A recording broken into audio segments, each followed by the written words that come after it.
এত দূর থেকে আসলাম, যদি এসে দেখি বন্ধ কেমন লাগে। ফাইনালি আমরা বারোদি পৌঁছে গেছি।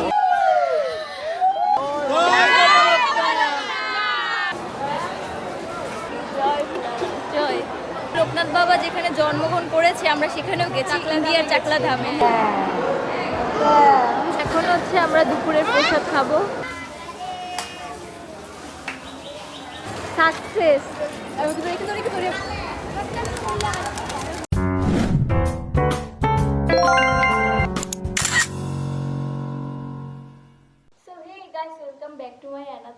তোমরা থাম্বনেল দেখে অলরেডি বুঝে গেছো যে আমরা কোথায় যাচ্ছি।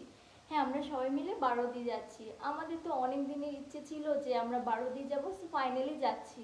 আরেকটা কথা, আমরা তো নারায়ণগঞ্জ 2 দিন আগে এসেছি, মানে 2500 এসেছি মেনলি। তো এখান থেকে বারোদি যেতে প্রায় 1 ঘন্টার মতো সময় লাগবে।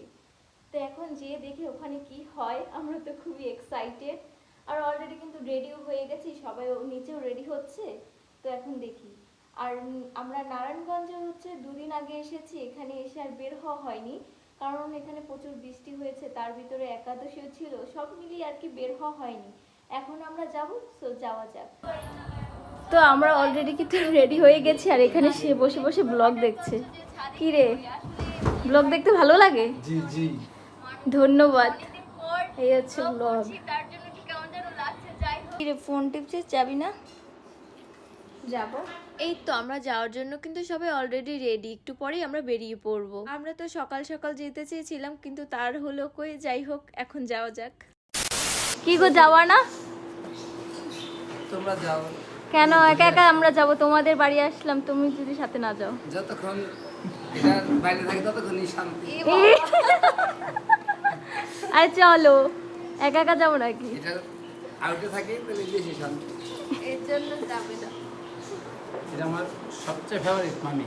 ও, শাশুড়ি না, আমার মামি। তুমি বলো। আমার খুব প্রিয় মেয়ের জামাই প্রবীর ঘোষ, খুব ঠান্ডা মেজাজি, আমার খুব ভালো লাগে। খুব আস্তে আস্তে কথা বলে, সেটা আরো ভালো লাগে আমার কাছে। তাই তো জিজুর সাথে ফান করে আমরা চলে আসলাম যাওয়ার জন্য। এদিকে তো অটো ভাড়া করছে বারোদি যাওয়ার জন্য। আর হ্যাঁ, আমরা বারোদি যাওয়ার আগে হচ্ছে পানাম সিটিতে যাব, মানে সোনারগাঁও। বারোদি থেকে মাত্র 30 মিনিটের মতো সময় লাগে যেতে, তো আমরা তো অনেক এক্সাইটেড যাওয়ার জন্য। কম বেশি আমরা সবাই যাচ্ছি, শুধু জিজু বাদে। মানে আমরা বলেছিলাম যে চলো চলো যাই, কিন্তু তার ব্যস্ততার কারণে সে যেতে পারবে না। ফাইনালি আমরা পানাম সিটি সোনারগাঁও পৌঁছে গেছি। এখানে এসে শুনি তো আজকে বন্ধ। আজকে যেহেতু কোরবানির ঈদ, তাই বন্ধ।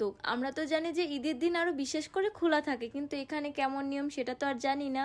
জানলে খুবই ভালো হতো, কারণ এত দূর এসে যদি বন্ধ পাই তাহলে কেমন লাগে বোঝোই তো তোমরা, তা আবার ফ্যামিলির সাথে। ভিতরটা নাকি এত বড় এরিয়া নিয়ে আর এত সুন্দর, মানে বলার বাইরে। আমরা তো যেতে পারলাম না, তাই সামনে থেকে যেটুক পারছি দেখলাম। আর এই সোনারগাঁও জমিদার বাড়ি নিয়ে অনেক ইতিহাস রয়েছে, মানে বলতে পারো ইতিহাসের শেষ নেই। কি আর করার, আমরা তো ভিতরটা ঘুরে দেখতে পারলাম না। যদি কখনো এই সাইডে আসি তো এখানটা ঘুরে যাব। আমরা এত দূর থেকে আসলাম, যদি এসে দেখি বন্ধ কেমন লাগে। কি একটা অবস্থা। তো এখন একটু আমরা 4-5টা ঘুরে ঘুরে দেখবো, যেহেতু এত দূর থেকে এসেছি। আজকে ঈদ, আজকে বিশেষ করে খোলার কথা ছিল না? হ্যাঁ, কেন যে বন্ধ কে জানে। তো ভিতর আর ঢোকা হলো না, তাই আমরা এদিকটা বসে কিছু সময় থেকে আবারও চলে যাব বারোদির উদ্দেশ্যে।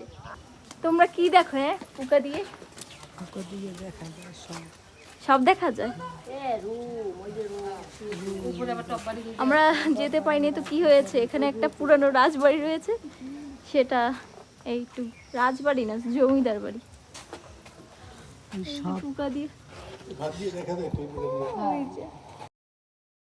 তো গাইস, ফাইনালি আমরা বারোদি পৌঁছে গেছি। মানে এতটা সময় সেখান থেকে আমরা ঢস খেয়ে এখন এখানে এসেছি। অন্যরকম একটা ফিলিংস, কারণ এই ফার্স্ট টাইম বাংলাদেশে কোনো তীর্থে আমরা ঘুরছি। এখন লোকনাথ বাবার ইচ্ছা। হ্যাঁ, এখন লোকনাথ বাবার ইচ্ছে, তাকে দেখতে পাবো, সেটাই অনেক। প্রচুর ভিড়, আমরা মানে যেখানে যাই সেখানেই ভিড়। এখানে নাকি মেলা বসেছে, পাগলা বাবার মেলা। ও, পাগলা বাবার মেলা বসেছে এখানে আবার। লাস্টে মন্দিরে যে লোকনাথ বাবাকে ভোগ দেওয়ার জন্য এখানে পেয়ারা সন্দেশ কেনা হচ্ছে। তো এখানে তো যে যার মতো ভোগ দেওয়ার জন্য পেয়ারা সন্দেশ কিনেছে। তো এই তো একটু বাদেই আমরা মন্দির দর্শন করব। তো অনেক দিনের ইচ্ছে ছিল যে আমরা বারোই দিয়ে আসবো। সো ফাইনালি আমরা এসেছি। আসলে লোকনাথ বাবা টেনেছে বলে আসতে পারলাম। আর হ্যাঁ, এই লোকনাথ বাবা কে সেটা তোমাদের আমি একটু ছোট্ট করে বলি। এই লোকনাথ বাবা এমন একজন ব্যক্তি ছিলেন যার কাছে জাত পাত কোনো ধর্মের পার্থক্য ছিল না। যে কেউ তাকে মন থেকে ডাকলে তার সাড়া পান। তিনি সবাইকে বিপদ আপদ থেকে রক্ষা করেন। এই মন্দিরে আসলে এখনো দেখা যায় অন্য ধর্মের লোকেরা প্রার্থনা করে, জয় বাবা লোকনাথ জয়। এই বারোদিতে লোকনাথ বাবা দেহ রেখেছিলেন, যার কারণে এই মন্দিরটি খুবই বিখ্যাত। আর লোকনাথ বাবার জন্ম হয়েছিল চাকলা ধামে, মানে হচ্ছে ইন্ডিয়াতে। এত পরিমাণে ভিড়, আজকে অন্নপ্রাশনের ডেট আছে তো সেজন্য প্রচুর পরিমাণে ভিড়। আর আমাদের লাকি হচ্ছে ভিড় ভিড় ভিড়। আমাদের তো মন্দির দর্শন করা হয়ে গেছে, এখন হচ্ছে আমরা মন্দিরটা পরিক্রমা করছি। জয় বাবা লোকনাথ জয়। আর হ্যাঁ, মন্দির দর্শন করে সবসময় পরিক্রমা করতে হয়। কেউ 3 বারও করে, কেউ 7 বারও করে। আমরা তো মাত্র 3 বারই করলাম। পরিক্রমা করে এখন আমরা সবাই আগরবাতি মোমবাতি ধরাচ্ছি। জয় বাবা লোকনাথ। লোকনাথ বাবা যখন দেহ রেখেছিলেন তার সমাধি রয়েছে। তো এই হচ্ছে সেই সমাধির স্থান। সেখানে তো বড় মন্দির স্থাপন করা হয়েছে, এই সেই মন্দির। তো বারোদিতে এসে নিজেদের অনেক ভাগ্যবান মনে করছি, কারণ এমন জায়গায় আসা সত্যি একটা ভাগ্যের ব্যাপার।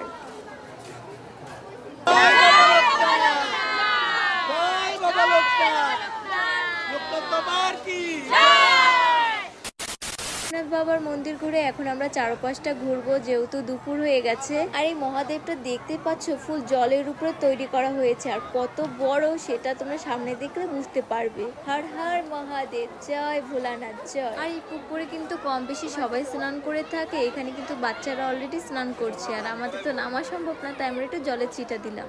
তো এই হচ্ছে সেই ফেমাস জায়গা, মানে আমরা যত ভিডিও ছবি বলো না কেন এখানে দেখে থাকি জয় ভোলানাথ জয়। আমরা তো লোকনাথ বাবা যেখানে জন্মগ্রহণ করেছে আমরা সেখানেও গেছি, ইন্ডিয়ার চাকলা ধামে। হ্যাঁ, আর এখন আমরা এসেছি তার যে সমাধি রাখা হয়েছে সেখানে বারোদিতে। হ্যাঁ, খুব জাগ্রত। আর ওই ইচ্ছা ছিল আমাদের এখানে আসার, এসে তো আমাদের মনটা সত্যি ভরে গেছে। এখন দেখি কতদূর হয়, বাকিটা ভগবানের ইচ্ছে। আর এদিকে তো বেশি অন্নপ্রাশনের জন্যই আসে আজকে, সেই জন্য ভিড়। তার মধ্যে ঈদের ছুটি মানে একেবারে প্রচুর মানুষ। এই দেখতেই পাচ্ছ প্রচুর ভিড়। কি রে বাবা, এই বারোদিতে কয়বার? মানে কয়বার আসছি বলার মতো শেষ নেই, বহুবার আসছি। বহুবার। আর আমরা মাত্র ফার্স্ট টাইম। এদিকে তো তারা সবাই দর্শন করতে ঘুরতে বের হয়েও গেছে, আর আমরা এদিকেই আটকে আছি। এখন আমরা দুর্গা মন্দিরে এসেছি। এখানে প্রতি বছর বড় করে পুজো দেওয়া হয়। আর দুর্গা মূর্তিটা কত সুন্দর, তোমরা সামনাসামনি দেখলে বুঝতে পারো। জয় মা দুর্গা। দুর্গা মন্দিরটা অনেক বড়, তার ভিতরে ডিজাইনগুলো দেখতে পাচ্ছ অনেক সুন্দর। এখন হচ্ছে আমরা দুপুরের প্রসাদ খাবো। এই নিয়ে আসছে দাদারা, হচ্ছে দেবে খেতে। এই বারোদির মন্দিরে আসলে হচ্ছে দুপুরে খাবারের ব্যবস্থা রয়েছে, তবে নিজেদের কিনে খেতে হয়। কিছু আইটেম না, সিম্পল আইটেম, তবে আমরা যেটুকু খাবো সেটুকুই অমৃত। সবাই তো খাওয়া দাওয়া শুরু করে দিয়েছে, তো আমরা একটু বাদে খাবো, কারণ প্রচুর ক্ষুধা লেগেছে। সকালে তেমন কিছু খাইনি। তো হয়েছে ভাত আর আলু ভর্তা, এরপর রয়েছে ডাল। আমাদের সবার এতটাই ক্ষুধা লেগেছে যে আমরা সিম্পল খাবারই হ্যাপি। এইখানে ধর্ম বর্ণ কোনো ভেদাভেদ নেই, যেহেতু সবাই এই প্রসাদ গ্রহণ করে। কিছুক্ষণ পর আমরা চলে আসলাম চারপাশটা ঘুরতে। এখানে একটা ছোট্ট খালের মতো রয়েছে। মন্দিরে যেয়ে দেখি ছোট্ট একটা মেয়ে মায়ের নামে শ্যামাসঙ্গীত গান করছে।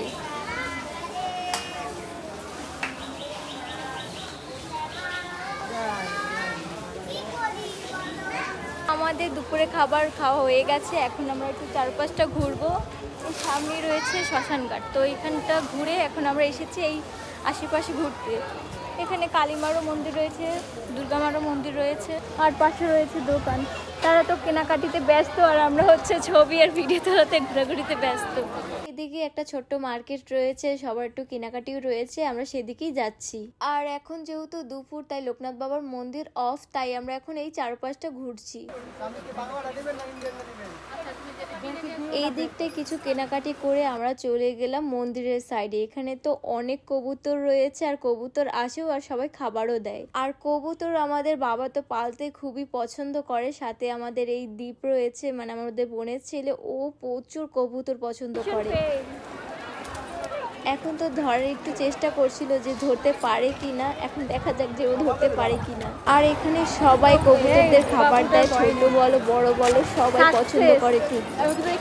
সো এইদিকে তো সবাই কবুতর নিয়ে ব্যস্ত, আর অন্য সাইডে বড়রা হচ্ছে দোকানে কেনাকাটির জন্য ব্যস্ত। আর এইদিকে আমাদের খুবই টায়ার্ড লাগছিল, যার কারণে তবে বসে বসে দেখছি।